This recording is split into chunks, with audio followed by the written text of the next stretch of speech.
Yes good morning ವಿಶೇಷ್. ನನ್ನ ಹೆಸರು ನಿಂಗರಾಜ್ ಕಾಟ್ಕರ್ ಅಂತ. ನಾನು ವೆಸ್ಟೀಸಲ್ಲಿ ಶಾಳಾರ್ಕರಾಗಿ ಕೆಲಸ ಮಾಡ್ತಾಯಿದ್ದೀನಿ. ಎಸ್ ನಮ್ಮ ಊರಲ್ಲೇ ನಾನು ಈ ಥರ ಅಗ್ರಿಕಲ್ಚರ್ ಪ್ರಾಡಕ್ಟ್ಸನ್ನು ಕೊಟ್ಟಿದ್ದೆ. ಏನಕ್ಕೋಸ್ಕರ ಕೊಟ್ಟಿದ್ದೆ, ಯಾವ ಯಾವ ಬೆಳೆಗೋಸ್ಕರ ಕೊಟ್ಟಿದ್ದೆ ಅಂತ ಅವ್ರನ್ನ ಕೇಳೋಣ. ಎಸ್ ನಮಸ್ಕಾರ ಸರ್. ನಮಸ್ತೆ ಸರ್. ತಮ್ಮ ಹೆಸರು ರೀ? ಅರ್ಜುನ್ ಅಂತೇಳಿ. ಅರ್ಜುನ್ ಅಂತೇಳಿ. ಹಾಂ. ಊರು? ಅಮೀನ್ ಅಮ್ಮಿನಬಾವಿ.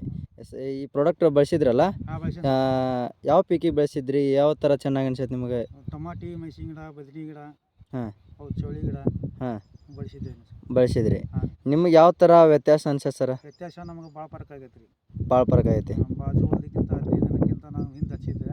ಹಾಂ. ಅದಕ್ಕಿಂತ ಸ್ವಲ್ಪ ಚಲೋ ಆಗೈತಿ. ಹಾಂ. ಕಾಯಿ ಹೂವು ಭಾಳ ಬಿಟ್ಟೈತಿ.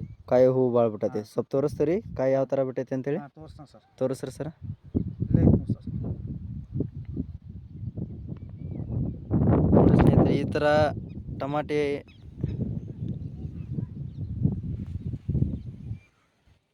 ಟಮಾಟಿ ಆಗೈತಿ. ಜಸ್ಟ್ ನಮ್ಮದು ಅಗ್ರಿ ಹ್ಯುಮಿಕ್ಕು 82 ಮತ್ತು ಗೋಲ್ಡನ್ನ ಸ್ಪ್ರೇ ಮಾಡಿದ ನಂತರ 20 ದಿನದಲ್ಲಿ ಈ ಥರ ಮಿರಾಕಲ್ ರಿಸಲ್ಟು ನಮ್ಮ ವೆಸ್ಟೀಸ್ ಪ್ರಾಡಕ್ಟ್ಸಿಂದ ಈ ಥರ ರಿಸಲ್ಟ್ ಬಂದೈತಿ. ಎಸ್ ಹಾಗಾದರೆ ರೈತರಿಗೆ ನೀವು ಎಲ್ಲ ರೈತರಿಗೆ ಹೇಳೋಕ್ಕೇನು ಇಷ್ಟಪಡ್ತೀರಿ?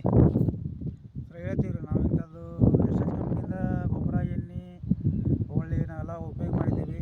ಹಾಂ. 15 ದಿನದೊಳಗೆ ಪೀಕ್ ನಮ್ಮದು ಹಚ್ಚಿದಕ್ಕೆ ಅದಕ್ಕೆ ಅಸಮಾನ ಫರ್ಕ್ ಆಗೈತಿ. ಹಾಂ. ನಮ್ಗೆ ಓಕೆ ಆಗೈತಿ ಸರ್ ಅದು. ಹಾಂ ರೀ.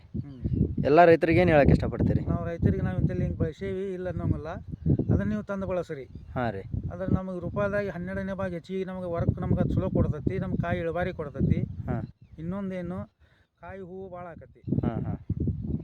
ಈ ಥರ ಹೂವಿನ ಸಂಖ್ಯೆನೂ ಕೂಡ ಜಾಸ್ತಿ ಆಗಿದೆ ಸ್ನೇಹಿತರೆ. ಈ ಥರ ರಿಸಲ್ಟು ನಮ್ಮ ಅಮ್ಮಿನಬಾವಿಯಲ್ಲಿ ನೋಡ್ಬೋದು ನೀವು. ಯಾವ ಥರ ಇದನ್ನು ನಮ್ಮ ಮೆಣಸಿನಾಗೆ ಆಗಿರ್ಬೋದು, ಚಪ್ರಣ್ಣಿನಾಗೆ ಇದು ಸ್ಪ್ರೇ ಮಾಡಿದ್ದಾರೆ, ಯಾವ ಥರ ರಿಸಲ್ಟ್ ಐತಿ ಅಂತೇಳಿ. Yes thank you. Wish you all.